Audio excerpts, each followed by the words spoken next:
Hi guys, so that international scammer or American scammer, I haven't decided whether I should call him international scammer or American scammer because he goes around the world, scamming, and he's also American. So I haven't decided yet. I know he's a scammer, but I don't know if if we should go by international scammer or American scammer.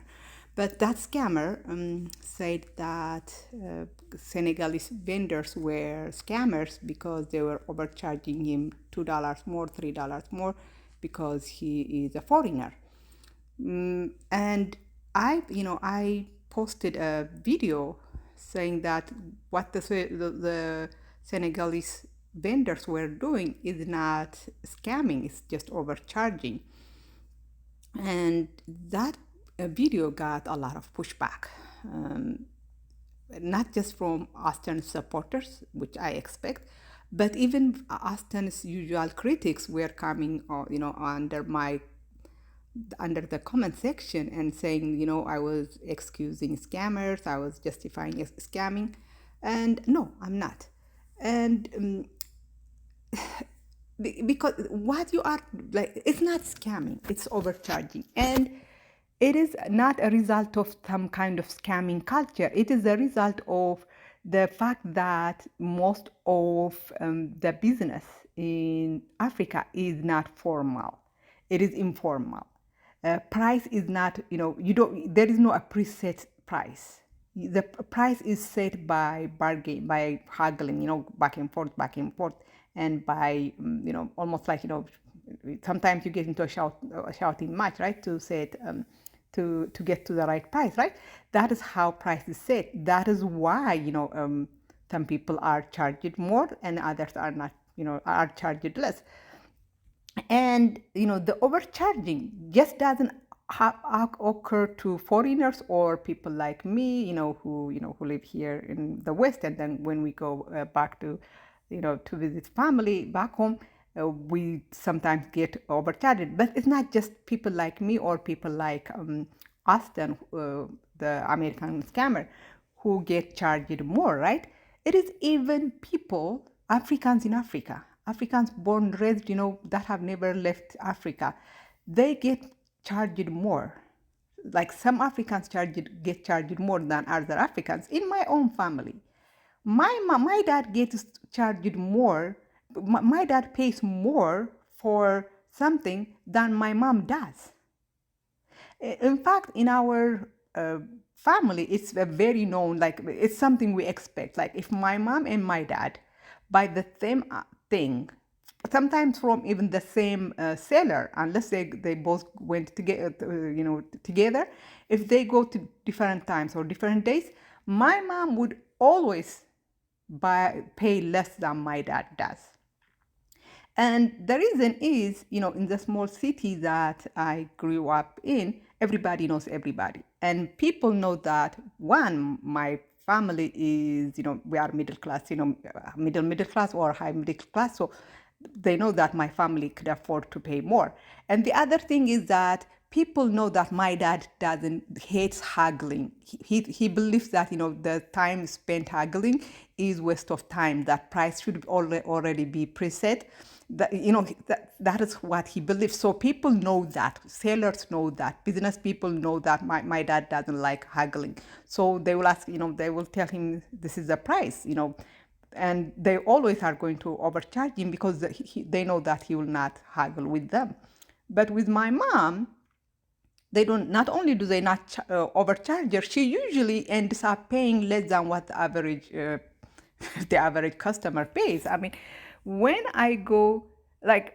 we go shopping with my dad or with my mom, it is like we love going shopping with my mom, especially if it is close, because my mom is like, she's not liberal, but she allows us to buy more fashionable clothes than my dad. My dad is like a little conservative, so he would like, oh no, you cannot buy this clothes or you cannot buy that clothes. But we also, so for that reason, we love going shopping with my mom. But we also love going with my dad, because if you go with my dad, when we go with my dad, the shopping is fast because he doesn't sit there and haggle, for 30 minutes. He will go in there and, he will like, if the clothes is up like something he approves, he pays like that and we leave.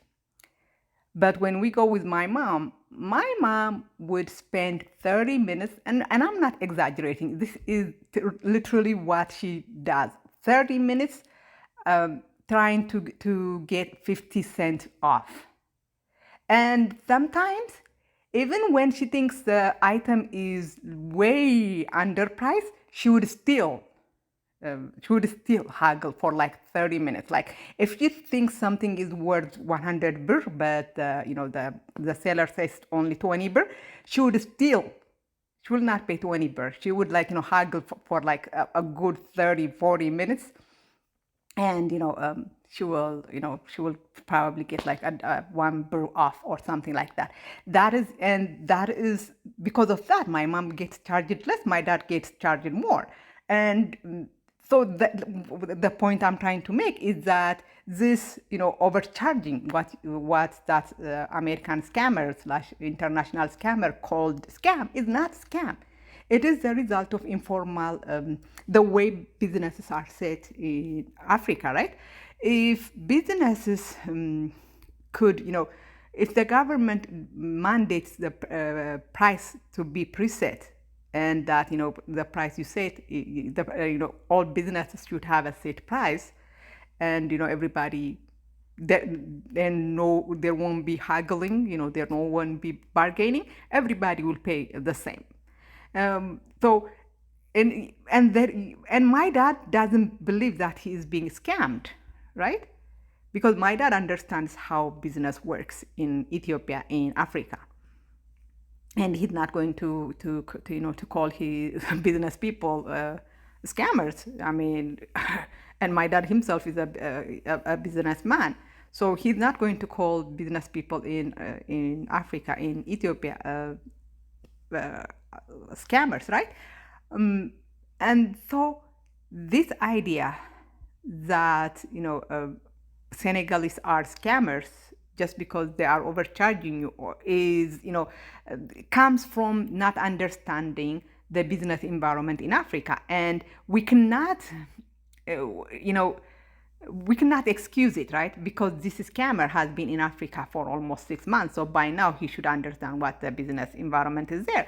And one thing that he said that broke my heart but didn't really surprise me is that he said Asians and Arabs, business people in Africa, do not scam. And I'm like, oh, that is such a colonized mind. Like, I am now convinced that on top of being a scammer, Austin is also a colonized mind, right? The colonized mind always elevates non-black people over black people, right? And the reason they don't scam you is not because they don't have a scamming culture. Go to Egypt. Egypt is an Arab country, and tell me if they don't overcharge foreigners. They do. Go to any other poor Arab country. See if they don't overcharge. They do. And go to Asian countries, any poor Asian country, and see if they don't overcharge foreigners. In fact, you yourself said that you were overcharged in Vietnam. So yeah, Asians in Asia overcharge you. The reason Asians in Africa do not overcharge you is, is not because they don't have a scamming culture, or they are more the same people than the local Africans, the native Africans. It's because the Asians and the Arabs that own business in Africa, they own the formal businesses like, supermarkets, businesses where price is already preset. You don't set price by bargaining. The price is already preset. That is why the Asians and the Arabs in Africa do not overcharge you.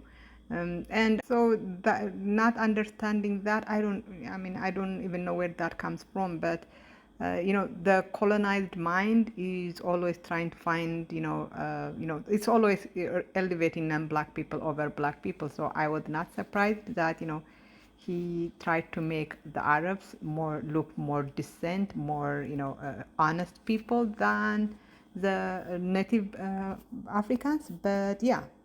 So my point again is that it's not scamming. It's overcharging, and it is not. It's not a result of culture. It is a result of not being developed, right? Because if the country, our African countries were developed, we will have businesses with set prices, right? Businesses that that will have price tag on their items, right? Businesses like, for example, supermarkets that are owned by Ethiopians. We have a lot of supermarkets in Ethiopia that are owned by Ethiopians. And you don't get overcharged in those supermarkets because the price is already set. The price you see on the item is what you pay. So there is no problem, right? There's no problem there.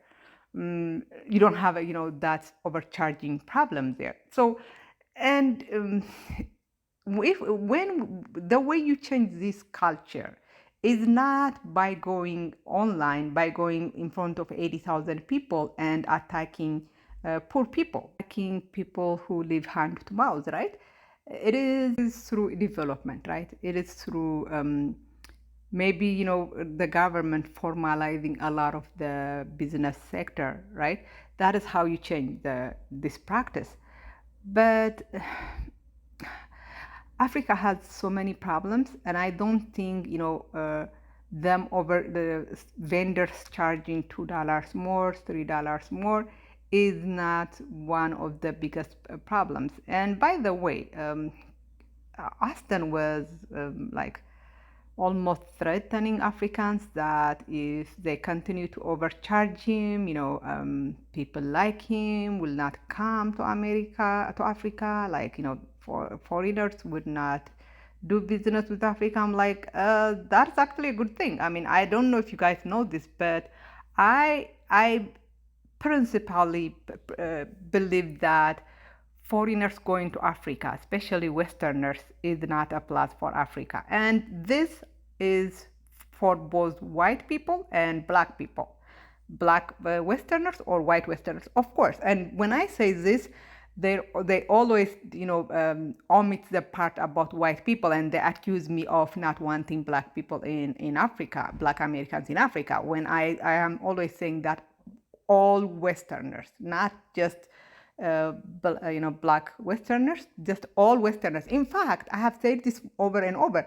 If the choice is between black Westerners going to Africa or white Westerners going to Africa, of course I will choose black Westerners. I mean, black Westerners, they are not going to create a society a society separate from the indigenous African population, right? So of course, if I only have the choice between black foreigners and black Westerners or white Westerners, of course I would choose black Westerners. But I do not believe that Westerners going to Africa is a benefit. So Austin, trying to threaten Africans by saying something like, well, if you do not take care of us, if you overcharge us, we will stop coming there. I'm like, that's not actually a threat. That's something, that's a good thing. That is not a threat. And like they say in Ethiopia, ሰርጉን ሀዘን ትይዋለች ነው. So yeah, if this would prevent Westerners from going to Africa, that's actually a good thing. You are going to make me support overcharging customers if it would prevent Westerners from going to Africa. Anyways, let me know what you would think. Thank you. Bye bye.